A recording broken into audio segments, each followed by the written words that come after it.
राजनीति कर रहे हैं, जो धर्म के नाम पर SC ST OBC को मुसलमानों से लड़ाने का काम कर रहे हैं, जो धर्म के नाम पर लड़ाई झगड़ा लगाकर इस देश में राजपाट करने का काम कर रहे हैं और इस देश के बहुसंख्यक समाज को अधिकार वंचित करने का काम कर रहे हैं, उनके हक अधिकारों को खत्म करने का काम कर रहे हैं, संविधान और लोकतंत्र को खत्म करने का काम कर रहे हैं, उन लोगों को लगा कि इस देश का मूल निवासी अब अपनी विरासत के बारे में जागृत हो जाएगा और अगर वो अपनी विरासत के बारे में जागृत हो जाएगा तो इस प्रकार की लड़ाई में शामिल नहीं होगा, उनके बहकावे में नहीं आएगा, इससे उनका खेल खराब हो जाएगा।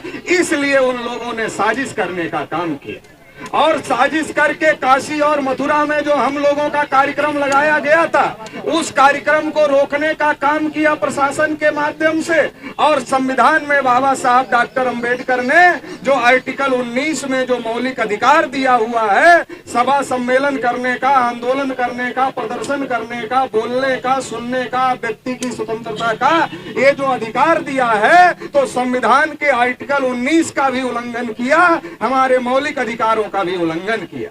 मौलिक अधिकार साथियों क्या होते हैं? मौलिक अधिकार का मतलब मानवीय अधिकार, मानवीय अधिकार का मतलब इंसानियत का अधिकार, इंसानियत का अधिकार का मतलब जो प्रकृति के द्वारा आदमी को दिया जाता है, इंसान होने के नाते आदमी को जो अधिकार मिलते हैं उस अधिकार को मौलिक अधिकार कहा जाता है। तो हम लोग जब इंसान पैदा हो गए तो पूरी दुनिया के लोग ये मानते हैं, संयुक्त राष्ट्र संघ इस बात को मानता है कि जो मौलिक अधिकार हैं, जो मूलभूत अधिकार हैं, वो पैदा होते ही इंसान को मिलने वाले अधिकार हैं। इसको पूरी दुनिया के लोग भी मानते हैं। भारत के संविधान में भी बाबा साहब डॉक्टर अंबेडकर ने लिखा और कोर्ट भी इसको इनकार नहीं कर सकता, सुप्रीम कोर्ट भी इसको रोक नहीं सकता। लेकिन काशी मथुरा के प्रशासन के द्वारा उत्तर प्रदेश के मुख्यमंत्री के इशारे पर हमारे कार्यक्रमों को रोका गया, हमारे मौलिक अधिकारों का उल्लंघन किया गया। तो हम लोगों ने तय किया कि अब पानी सर के ऊपर से जा रहा है। अभी तक तो ये हमको थोड़ा रोकते थे, लेकिन अब तो संविधान में लिखे हमारे अधिकार ही रोकने का काम कर रहे हैं। अब पानी सर के ऊपर जा रहा है, अब इसे बर्दाश्त नहीं किया जा सकता है। तो इसलिए हम लोगों ने तय किया कि अब इस पर चुप नहीं रहा जाएगा और काशी और मथुरा में जिला कार्यालय के ऊपर मोर्चा लेकर जाया जाए। तो 24 सितंबर को हम लोग काशी में लाखों का मोर्चा लेकर के गए और आज यहाँ मथुरा में ये मोर्चा लेकर के आए हैं और जिला अधिकारी महोदय को कहना चाहते हैं कि जिला अधिकारी महोदय, योगी जी ने आपको जिला अधिकारी नहीं बनाया है, मोदी जी ने भी आपको जिला अधिकारी नहीं बनाया है। आप जिला अधिकारी बने हैं तो भारतीय संविधान की बदौलत बने हैं। अगर राजे रजवाड़ों का शासन होता, देश में संविधान लागू नहीं होता, तो आप ना जिला अधिकारी बनते और ना इस देश में आप कुछ कर पाते। अगर आप इस लायक हैं, हम इस लायक हैं, तो ये बाबा साहब डॉक्टर अंबेडकर ने संविधान में जो अधिकार दिया है उसके कारण है। इसलिए आपका कर्तव्य है, आप योगी मोदी के प्रति जवाबदेह नहीं हैं, आप जवाबदेह भारतीय संविधान के प्रति हैं। आपको भारतीय संविधान को ध्यान में रखकर काम करना चाहिए, ना किसी के तुगलकी फरमान को मानकर किसी के कार्यक्रम को रोकना चाहिए, किसी के संवैधानिक अधिकारों को रोकना चाहिए। तुगलकी फरमान से ये देश नहीं चलता, ये देश भारतीय संविधान से चलता है। ये बताने के लिए आज हम लोग यहाँ कलेक्टरी पर आए हुए। साथियों, मैं ये भी इस मौके पर कहना चाहता हूं कि संविधान में जो अधिकार लिखे हुए हैं, केवल लिखे रहने से कोई फायदा नहीं होता।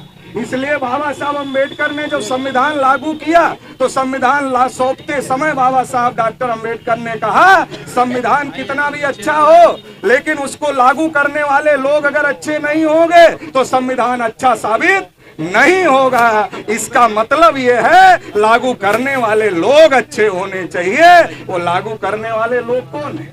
एक तो जिनको हम चुनकर भेजते हैं वो लागू कर रहे हैं और दूसरे कलेक्टर साहब यहाँ बैठते हैं, ये भी लागू कर रहे हैं। तो कलेक्टर साहब को हम फिर से कहना चाहते हैं कि कलेक्टर साहब रोक नहीं पाओगे, कलेक्टर साहब रोक नहीं पाओगे। और योगी जी को भी कहना चाहते हैं और मोदी जी को भी कहना चाहते हैं कि रोकने की कोशिश मत करो, नहीं तो आप रोक दिए जाओगे। चुनाव नजदीक है, थोड़ा संभल कर काम करो। इस देश में हम लोगों की संख्या ज्यादा है, इस देश में हम लोगों की तादाद ज्यादा है।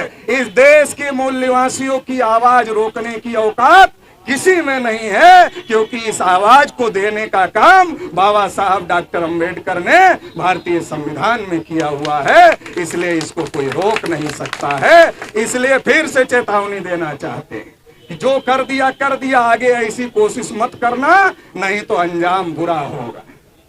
चुनाव नजदीक है, अंजाम बुरा होगा, इसलिए मेरी बात का ध्यान रखो। अगर ध्यान नहीं रखोगे तो 24 में लोग बता देंगे कि क्या होने वाला है, मुझे बताने की जरूरत नहीं। इतने लोग यहाँ आए, मगर ये मत समझना कि हमारे समर्थन में इतने ही लोग। हमको लोग कह रहे थे आए क्या, हमने कहा उधर के लोग ही पर्याप्त हैं, ज्यादा को आने की जरूरत नहीं है। आप लोग वहीं से समर्थन करो, जहां हो वहीं से समर्थन करो, ज्यादा आने की जरूरत नहीं है। ज्यादा आने वाले थे लोग, मगर हमने कहा अभी कलेक्टर को चेतावनी देना है, इतने तक ही ठीक है। अगर विधानसभा घेरना होगा तो आप लोगों को भी बुलाने का काम करेंगे। तो आने वाले समय में इसकी भी तैयारी हम लोगों को रखने का काम करना है। साथियों, एक बात और इस मौके पर कहना चाहिए। देखिए, इस देश के अंदर किसके साथ न्याय हो रहा है? शेड्यूल कास्ट के लोगों के ऊपर अन्याय अत्याचार हो रहा है। कहीं मूंछ रखने की वजह से पीटा जा रहा है, कहीं घोड़ी पर चढ़ने की वजह से पीटा जा रहा है। मध्य प्रदेश में भारतीय जनता पार्टी की ही सरकार है, एक आदिवासी बच्चे के मुंह में पेशाब कर दिया गया। महामहिम राष्ट्रपति जी खुद आदिवासी समाज से हैं। जब नए संसद भवन का उद्घाटन हुआ, उन्हें आमंत्रित तक नहीं किया गया और उन्हें लेटर लिखकर शुभकामना देना पड़ा। अरे भाई, कितनी दूर है राष्ट्रपति का घर नए संसद भवन से? ज्यादा दूर नहीं है। लेकिन इस देश में जो संविधान चलाने वाले लोग हैं, आज भी संविधान के हिसाब से देश को नहीं चला रहे हैं। ये बात समझ लेना चाहिए और इस बात को समझ कर आने वाले समय में इस देश के मूल निवासी समाज को फैसले करने की जरूरत है। शेड्यूल कास्ट के ऊपर अन्याय हो रहा है, शेड्यूल ट्राइब के ऊपर अन्याय हो रहा है। नरेंद्र मोदी जी कहते हैं मैं ओबीसी हूँ, भाजपा वाले टीवी पर बैठते कहते हैं मोदी जी की कृपा से ये हो रहा है, मोदी जी की कृपा से ये हो रहा है, मोदी जी की कृपा से ये हो रहा है, मोदी जी की कृपा से ये भी हो रहा है। जैसे लगता है कि चारों तरफ मोदी जी की कृपा बरस रही है। और जब हम लोग कहते हैं मोदी जी छोटा सा काम कर लो, बहुत बड़ा काम मत करो, छोटा सा काम कर लो। छोटा सा काम क्या है?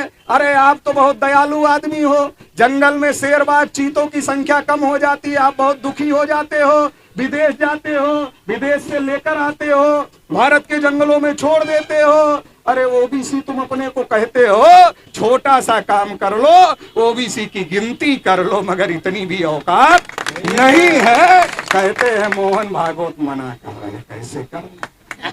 मोहन भागवत मना कर रहे, कैसे कर ले? इतनी हिम्मत नहीं है। लेकिन हम लोगों का वोट लेने के लिए कहते नहीं, सब मोदी जी की कृपा से हो रहा, सब मोदी जी की कृपा से हो रहा, सब मोदी जी की कृपा से हो रहा है। मोदी का चेहरा दिखाया जा रहा है, मोदी जी मुख नहीं है, मुखौटा है। भागवत जी ने मोदी का मुखौटा लगा लिया ताकि वो बोलते रहे मैं पिछड़ी जाति का हूँ, मैं नीच जाति का हूँ, मैं चाय बेचने वाला हूँ, वोट दे दो हमें। दे दिया, 2 बार दे दिया, 2 बार दे दिया। क्या किया? गिनती तक किया क्या? अभी महिला आरक्षण लागू हुआ, अभी महिलाएं बहुत बड़ी संख्या में हाथ, अभी महिला आरक्षण लागू हुआ। अरे सबको एक समान।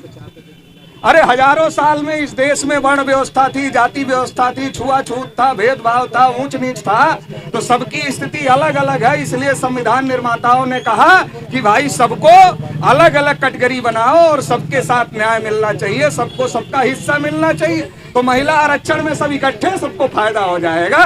अगड़ों की महिलाओं और पिछड़ों की महिलाएं एक बराबर है क्या? बताओ भाई, है क्या? नहीं है। अगड़ों की महिलाएं पिछड़े की महिलाएं एक बराबर नहीं है। ये मोदी जी को नहीं दिखता है, ये हमको आपको दिख रहा है, मोदी जी को नहीं दिखता है। अगर ये मोदी जी को दिखता है और मोदी जी की चलती होती तो मोदी जी अन्याय कैसे करते? अगर ये अन्याय हो रहा, पिछड़े वर्ग की महिलाओं को अलग से हिस्सा नहीं दिया जा रहा कि अन्याय, दूसरा शेड्यूल कास्ट शेड्यूल ट्राइब के ऊपर इतना अन्याय अत्याचार हो रहा, इनके 131 मेंबर पार्लियामेंट जाते हैं चुनकर, वो मुंह ही नहीं खोलते, वो कहते अरे हमारे राष्ट्रीय अध्यक्ष पार्टी के नाराज हो जाएंगे।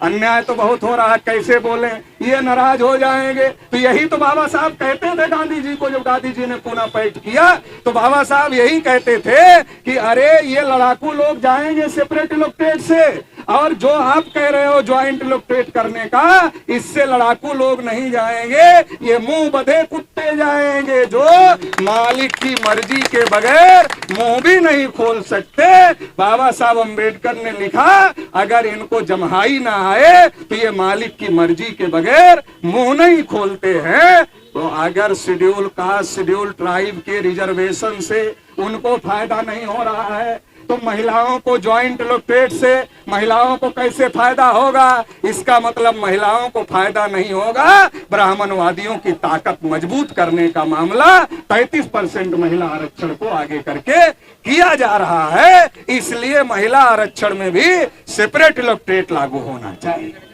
और SC ST के आरक्षण में भी सेपरेट इलेक्टेड लागू होना चाहिए। अगर सेपरेट इलेक्टेड होता हमें कलेक्टर के यहाँ नहीं आना पड़ता, विधानसभा और लोकसभा जो हमारे विधायक सांसद जाते हैं जीतकर वो बंद कर दिए होते, हमें यहाँ नहीं आना पड़ता।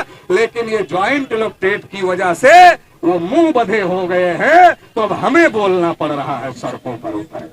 लोहिया जी कहा करते थे कि जब संसद आवारा हो जाती है तो सड़कें सूनी नहीं रहती हैं, संसद आवारा हो गई है इसलिए सड़कों पर उतरना पड़ रहा है, सड़कों पर उतरकर बोलना पड़ रहा है। तो शेड्यूल कास्ट शेड्यूल ट्राइब को भी सेपरेट इलेक्टेड लागू होना चाहिए और OBC को पॉलिटिकल आरक्षण दिया ही नहीं, SC ST को मजबूरी में दे दिया, OBC को राजनीतिक आरक्षण दिया ही नहीं। अरे भाई OBC को राजनीतिक आरक्षण क्यों नहीं मिलेगा? अब OBC इसके लिए भी लड़ाई लड़ेगा कि हमें भी राजनीतिक आरक्षण जितनी हमारी संख्या है उतना मिलना चाहिए और सेपरेट इलेक्टेड के साथ मिलना चाहिए, ताकि टूल स्टूल एजेंट ना जाए, लड़ने भिड़ने वाले लोग जाएं। तो इस प्रकार से हम लोगों को इस लड़ाई को आगे बढ़ाने की जरूरत है। आखिरी बात कहना चाहता हूं, मैं मथुरा के म्यूजियम में गया और मथुरा के म्यूजियम में जब मैं गया, मथुरा के म्यूजियम को देखा तो मथुरा के म्यूजियम में तथागत बुद्ध,